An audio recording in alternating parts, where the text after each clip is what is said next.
Good evening. This is Sabah Fakhoury for the Heart and Home podcast. It is Monday evening, February 22, 2021. I wanted to upload my review of today's Being Unstoppable. We were on Zoom for 11 hours. And this was for Kern Lima's book launch, which will be tomorrow, Tuesday, February 23, 2021, called BelieveIT. And she had quite the lineup. Oprah wasn't there. I kind of thought that she might be one of the surprise guests because Oprah was a mentor. And also she was one of the first to read the manuscript for this book that's coming out. You may not know who Kern Lima is. She is the founder of IT Cosmetics, which she built and started in her home with the aid of her husband. And after 10 years, she sold the company in 2016 to L'Oreal for $1.2 billion. That's right, with a B. And this book is, I believe it took her 2 years to write, is her life lessons. So it's not about her being a waitress at Denny's and then, getting to the billionaire club. It's about every life lesson that she's had, in which we're told you should look at setbacks as a bump in the road, things that you can learn from.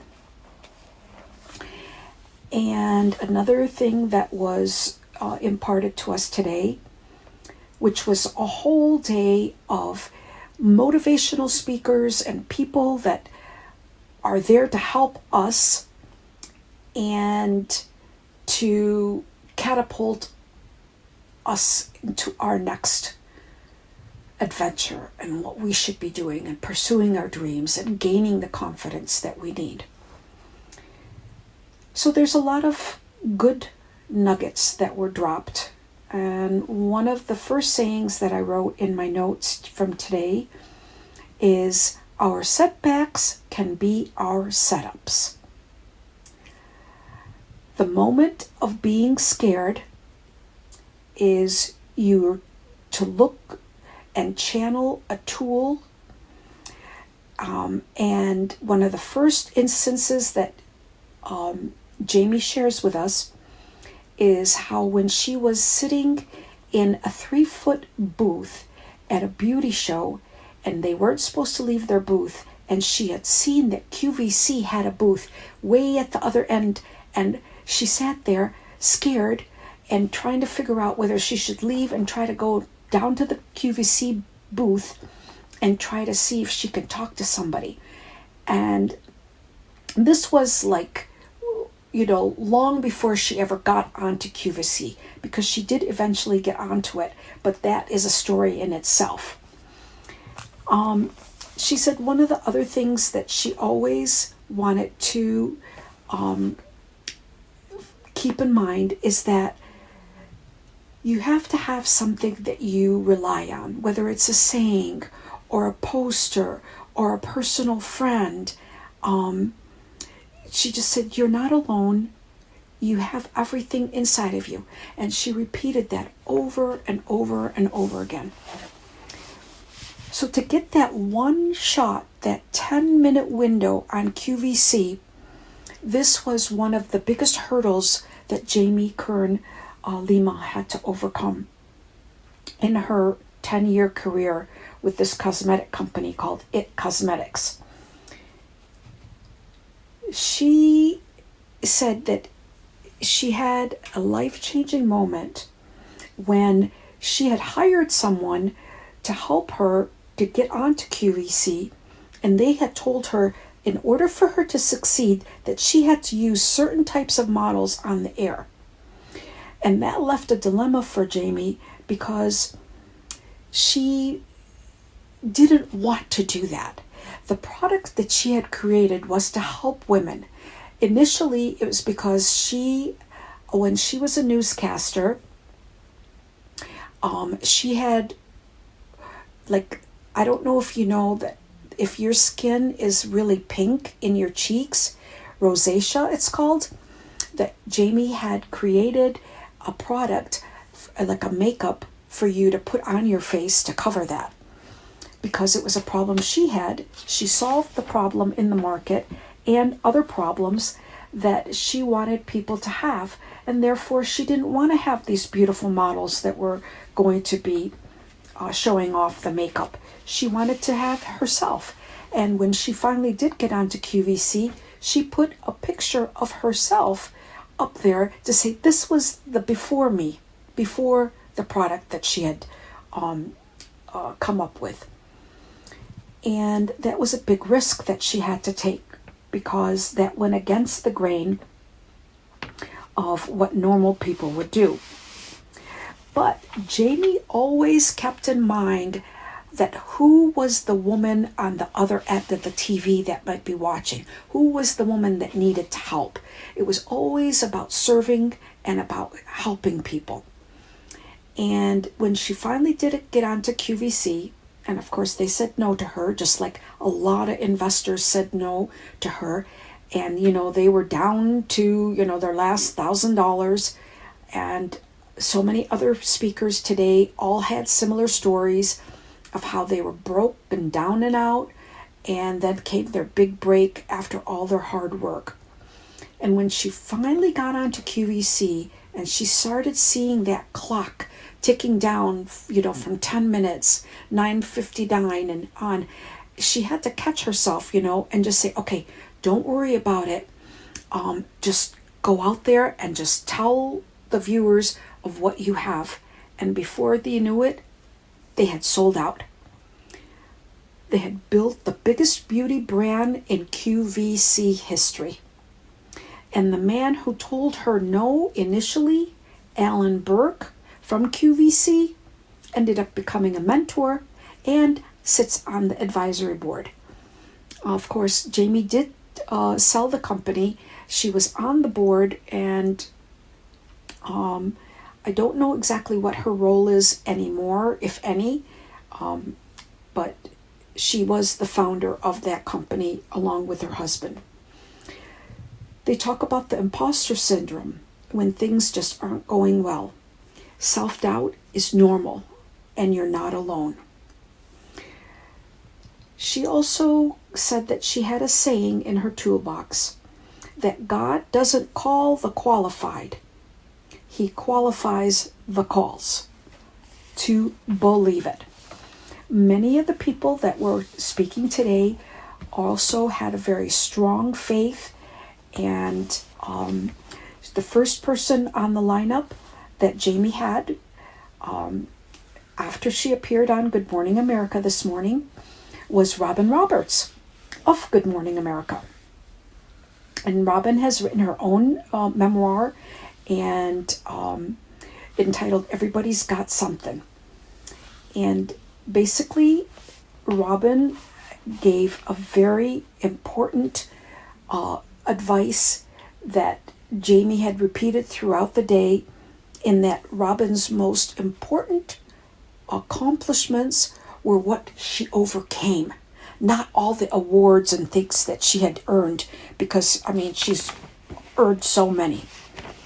And a lot of what Robin had said in the book, Jamie wasn't aware that they were from her mom, and she thought they were Robin's quotes. So that was kind of cute, because one of the most important things that Robin's mom would always tell her when she would come home and she would complain about something that happened in school is, well, everybody's got something. And so that just seemed to be more profound for Robin, and she remembered her mom in her book. Robin also shared with us that we should be aware of our emotions and to own them. So in other words, don't try to stuff them down. Acknowledge them. Know that they're there. And, when you have doubt, you have fears, you just say, okay, I'm still going to move forward with those fears and with those doubts. Very important not to shove them down. And what it is, it's like building a muscle of optimism and self-confidence. And Robin, because she has been an athlete all her life, she understands the importance of the training that an athlete goes through, and you have to be very disciplined. She also said that success leaves clues. So you should reach out and ask people for help. And that is so important. If you need help, ask for it. But you need to position yourself for success. So that means that you go around and you hang around with those type of people. You learn from them. And she said to also take care of yourself. And that self-care isn't being selfish. And there's no reason why we cannot obtain all of our goals. Robin was so beautiful, and having her as the first guest just really started off the day. She just wanted everybody to know not to compare yourself with other people's despair. And she said, with what's going on in today's economy, with unemployment, divorce, loss of health, that we should look at these and learn from them. But what we can do is, if there's a problem in our life, is to start focusing on other people, going and seeing if we can do something for someone else. And therefore, you turn your mess into your message. Heard that one before? As I mentioned, Robin Roberts, of course, knew and had met Jamie, and of course had her book, had read it. Everyone on the show had read the book and is familiar, and they all overwhelmingly were really impressed. And it wasn't until the end of the day that we found out that the studio that she was using, that almost every guest was live. Robin happened to come in on video conferencing. They had gotten the studio of Tony Robbins, who was the last guest of the day.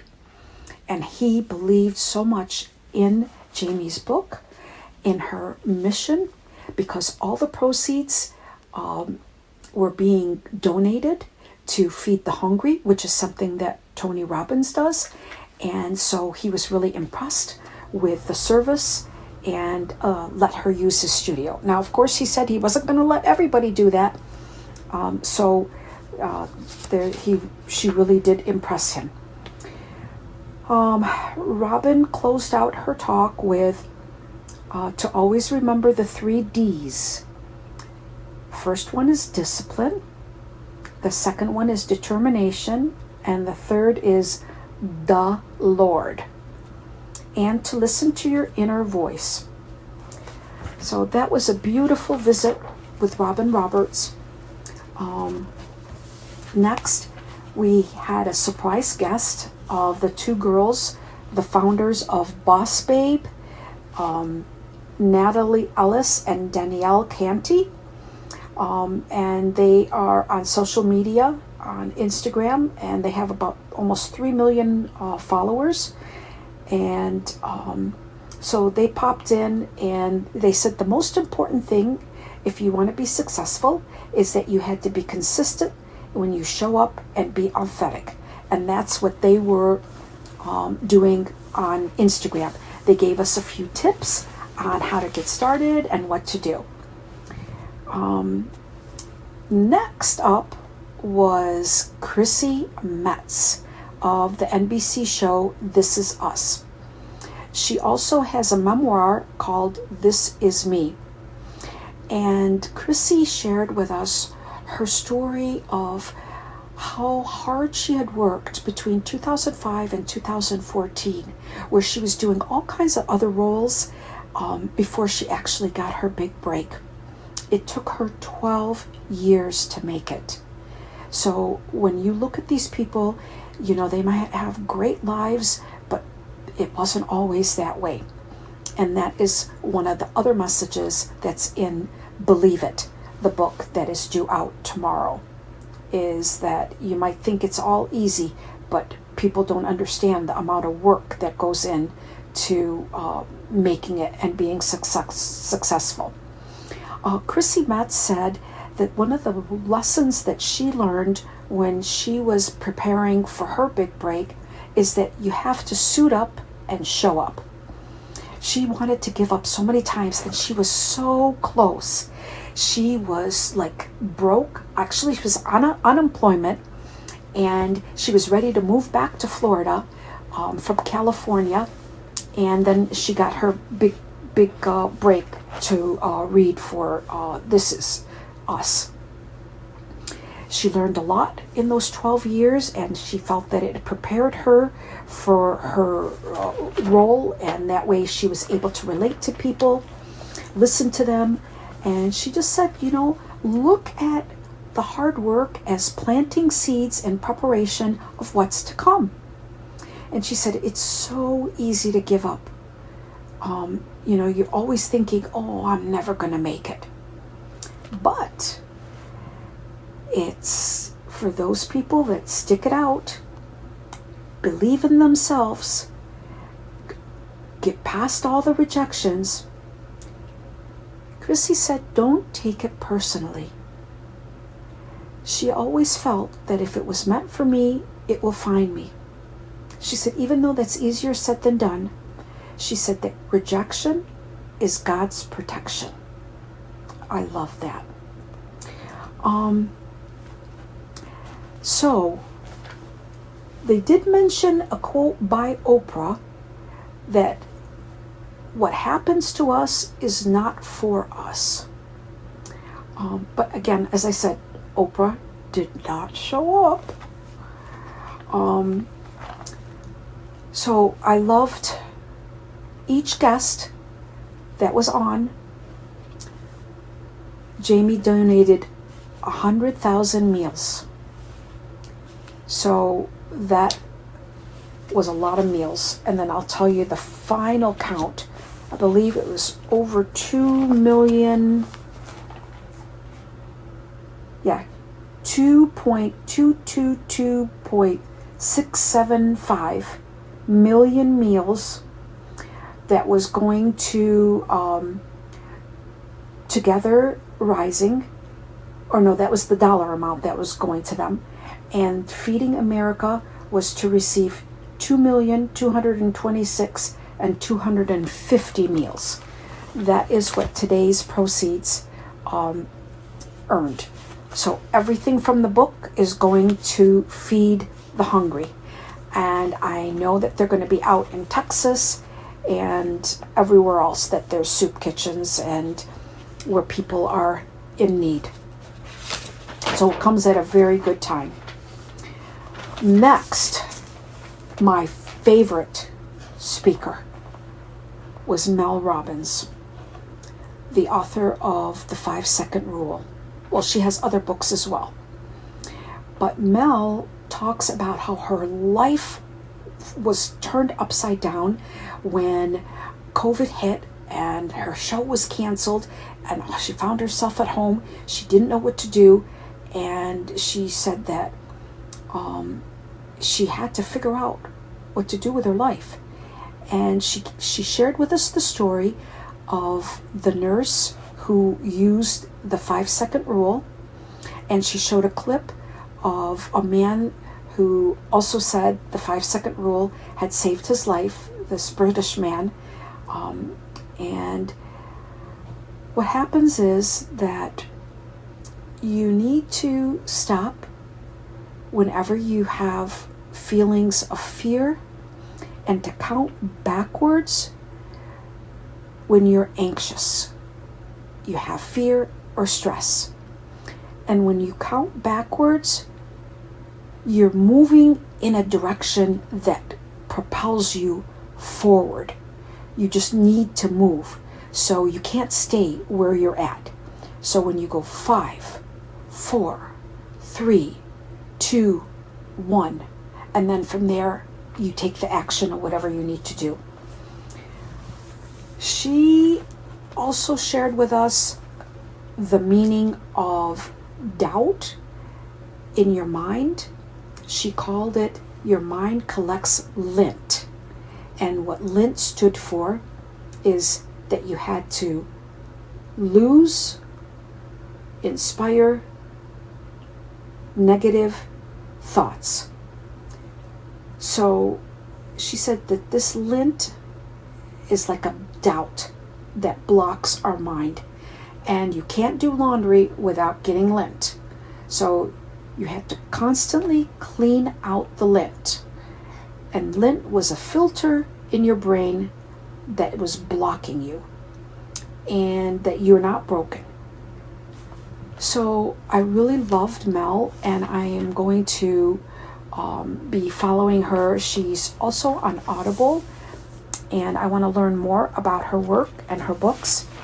And she's actually, if you buy the book Believe It, you get a course by Mel Robbins that it's only for today though, that you had to order the book. You can order it on Amazon or where any of the other bookstores are books are sold, and there are all kinds of freebies that we're going to be getting. So they covered mindfulness versus meditation, the importance of being able to slow your mind down, and knowing that fear causes you to not take action and be a procrastinator. But she said, if you have a problem that can be solved with action, you don't have a problem. So we need to block the needs to be interrupted. What we should do is, whenever you have anxiety or something in your life that doesn't serve you, just don't accept it. Don't tolerate it. Yes, the gentleman that used the 5-second rule that was from the UK, he had PTSD, and his name was Steve Montgomery, and he ended up being a surprise guest on her show before it was canceled. And one thing that I really liked about Mel Robbins is she also said something similar to what Louise Hay taught us.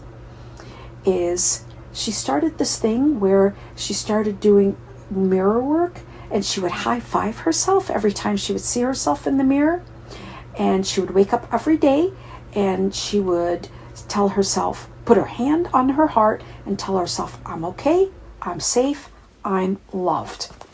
So I really like that part too. And let's see what else.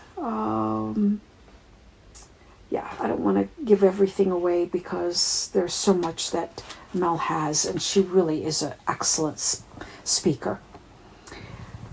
Okay, I believe Victoria Osteen, the minister, was next, a woman of faith, along with her husband, Joel Osteen, who many of you might know.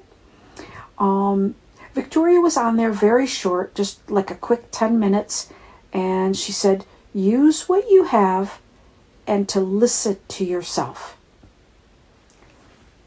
And I think they're both friends, because Jamie had gone and spoken at the church, and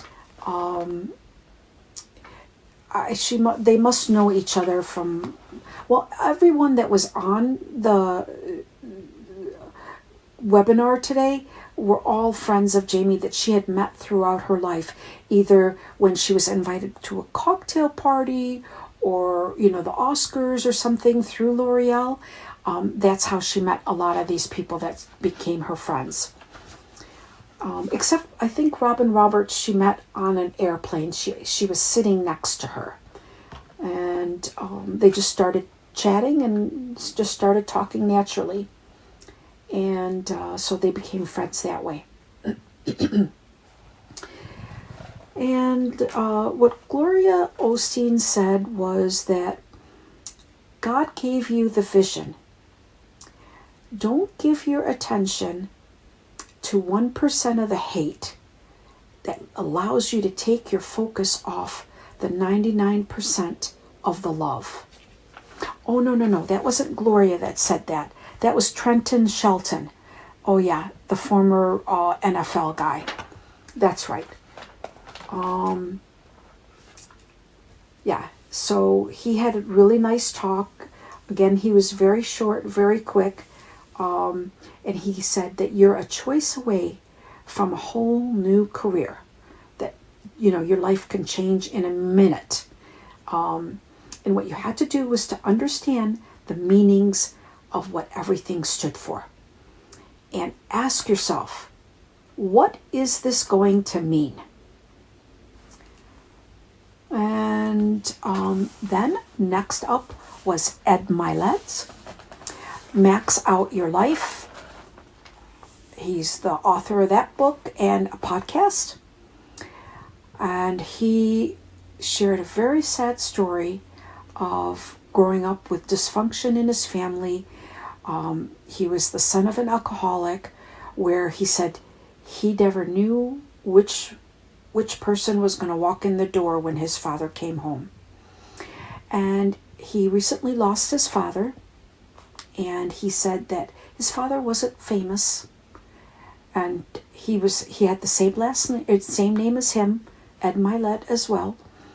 And he said, but he worked tirelessly all his life after he became sober to help other people not go back. And even on his deathbed, the phone was ringing, he took calls and tried to help people from going back to the drink.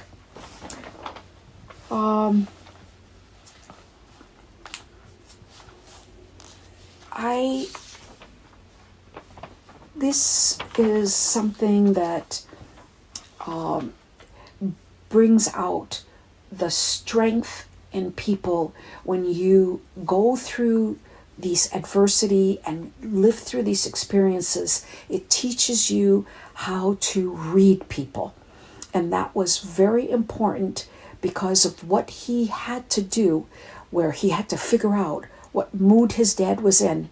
It now helps him in his career in dealing with people.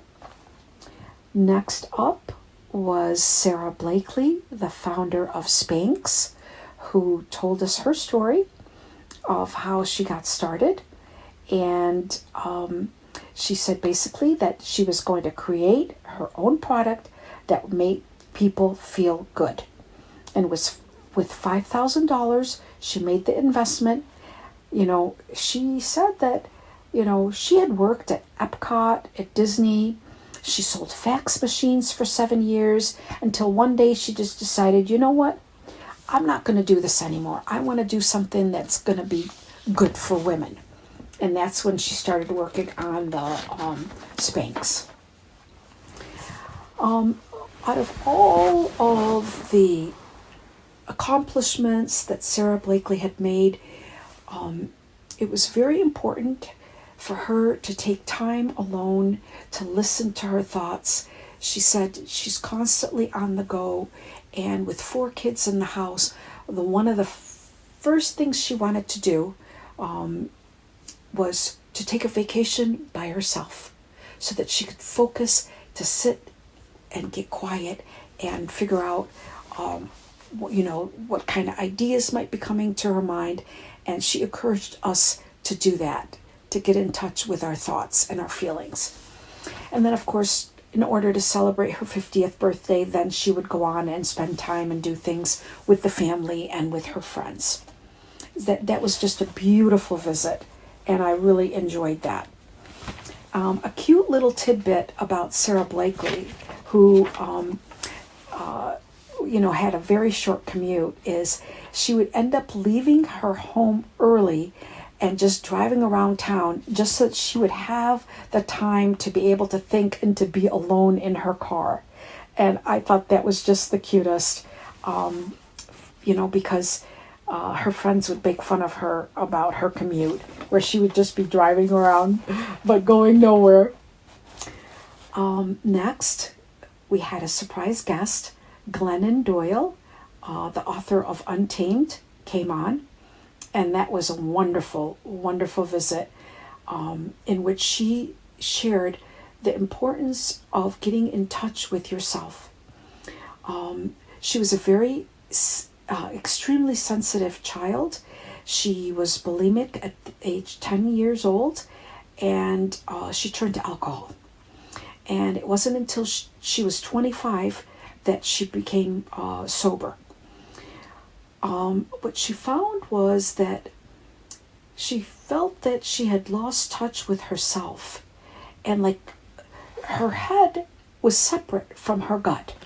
So once she became clean, she was able to look inside, abandon everyone else's expectations of what they wanted for her, and stop worrying about pleasing other people. And I thought that was excellent advice. Too often we're doing things that we're doing for others or what others expect of us, and we need to stop doing that. Next was Brendon Burchard, the author of The Millionaire Message, The Golden Ticket, and many others. And the most important thing about Brendon, who is like the top online educator, is when you get to the end of your life and people ask, did you live? Did you love? And did you matter? And that is something that Brendon continues to share with his audience, and wants us to make sure that each day we say to ourselves at the end of the day when we go to sleep is, did I live today? Did I love today? And did I matter today? So, and don't forget the beauty of tomorrow. Every day you can change, you can improve, you can grow, and you can begin. And you should have gratitude for each day. And that's what he learned from Wayne Dyer, actually. I remember Wayne Dyer actually sharing the story of how he would get up early in the morning, and then as soon as his feet would hit the floor, and I can see that image because it was in a movie that they actually had done, and he talks about that same thing, and it's also in the movie. So yeah, that image is very strong in my mind of Wayne Dyer sharing it and showing it to us. So Brendon also said, because he had overcome his own problems in college, and after having a relationship breakup and he was distraught, he ended up getting in a car accident and was lucky to be alive. He said that struggles are placed in there to see whether you really care, whether you're really serious, and whether you really want success. And he says to look for mortality motivation, that you face your struggles and just understand that you shouldn't go for short-term ease, because that's going to lead to long-term suffering. So that was very, very interesting that he said that. All right. After that was Lewis Howes, came on very quick, the founder of the School of Greatness.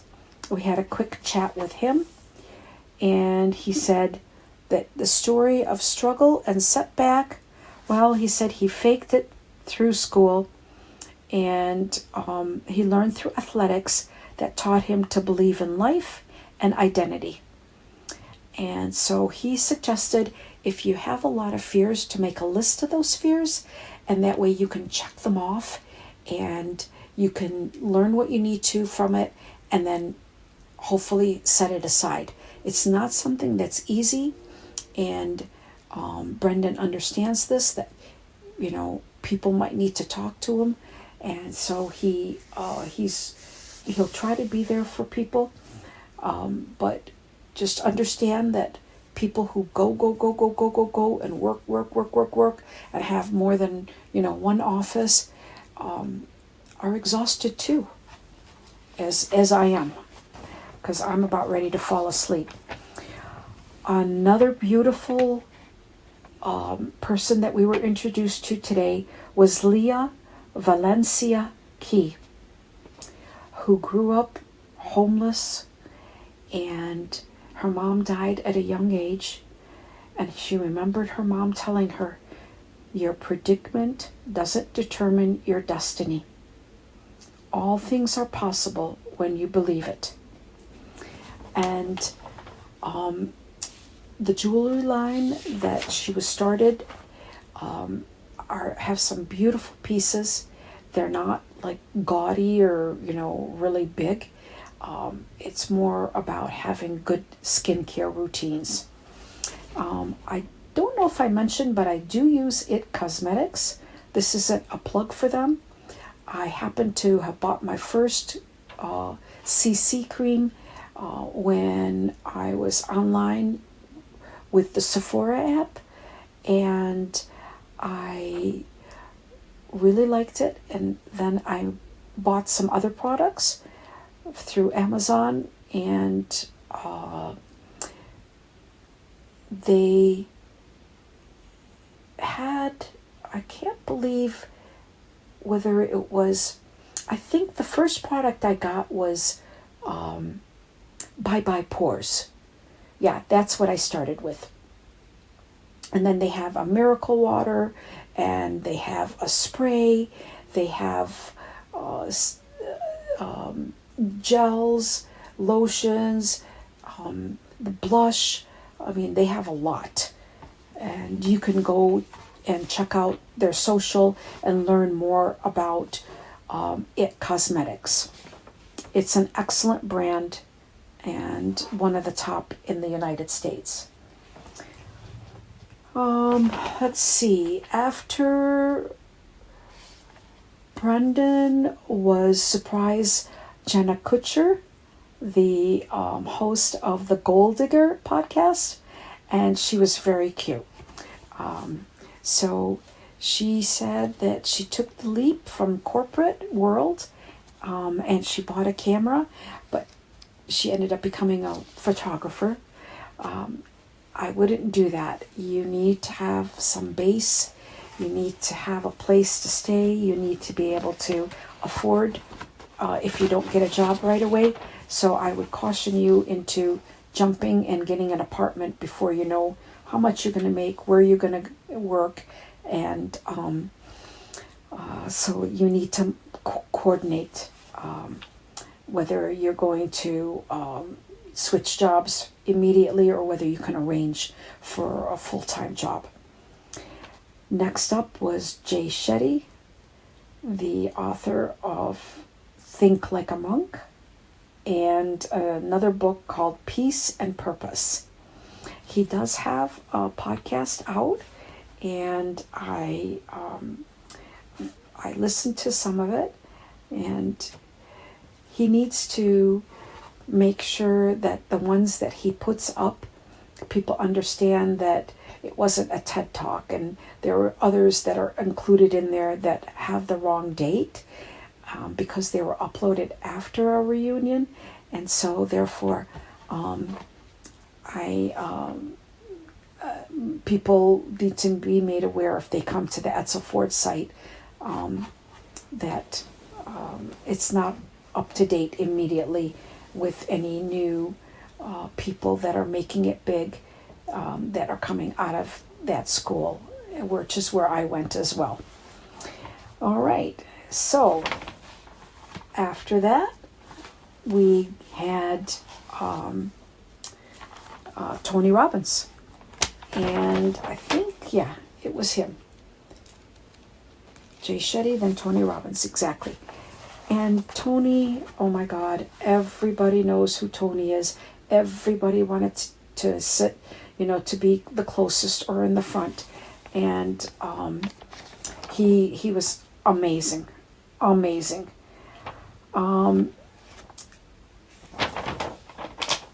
Tony said so much. Oh no, before Tony was Dean Graziosi. That's right, another motivational speaker who was excellent as well. And so Dean just tells us, stop saying yes to so many things. Stop working on things that don't serve you. Look at the goals every day if you have to. And ask yourself, why do I want this? So that's very interesting.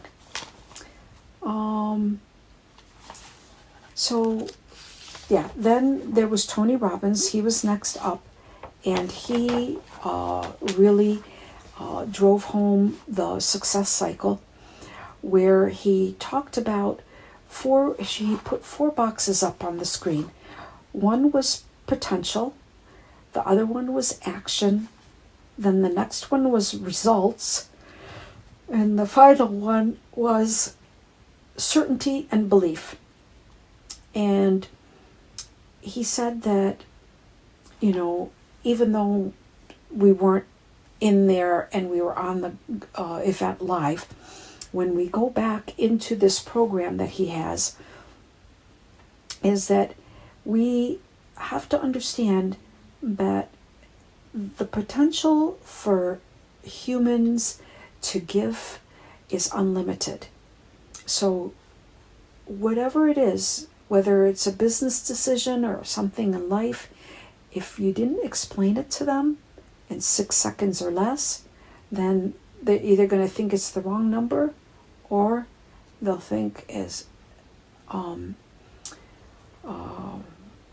can't even remember what I was saying.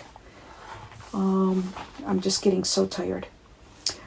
Okay, so I'm just going to finish with a success cycle, where the most important thing that Tony Robbins said is you had to become clear on the results in order to gain certainty.